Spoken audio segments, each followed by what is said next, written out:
উত্তরবঙ্গের মাথাভাঙা সীমান্তে অবৈধ অনুপ্রবেশের চেষ্টা রুখতে গুলি চালালো সীমান্তরক্ষী বাহিনী। ঘটনায় এক বাংলাদেশি নাগরিকের মৃত্যু হয়েছে বলে জানা গিয়েছে। সূত্রের খবর, ভোররাতে সাতগ্রাম সীমান্ত এলাকা সংলগ্ন অঞ্চলে এই ঘটনা ঘটে। সেখানে মোতায়েন থাকা বর্ডার সিকিউরিটি ফোর্স বিএসএফ এর 156 নম্বর ব্যাটালিয়নের জওয়ানরা সন্দেহজনক গতিবিধি লক্ষ্য করেন। অভিযোগ, 7 থেকে 8 জন বাংলাদেশি নাগরিক কাঁটা তার কেটে ভারতের ভিতরে ঢোকার চেষ্টা করছিলেন।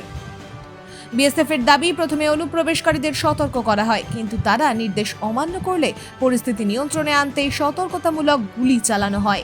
এরপর দুই পক্ষের মধ্যে ধস্তাধস্তি শুরু হয়। সেই সময় এক ব্যক্তি গুলিবিদ্ধ হন। আহত অবস্থায় তাকে দ্রুত হাসপাতালে নিয়ে যাওয়া হলে চিকিৎসকরা তাকে মৃত বলে ঘোষণা করেন।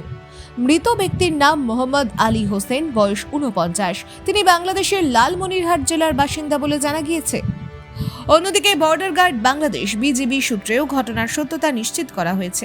বিএসএফ এর পক্ষ থেকে জানানো হয়েছে, সীমান্তে নিরাপত্তা বিধি মেনেই এই পদক্ষেপ নেওয়া হয়েছে।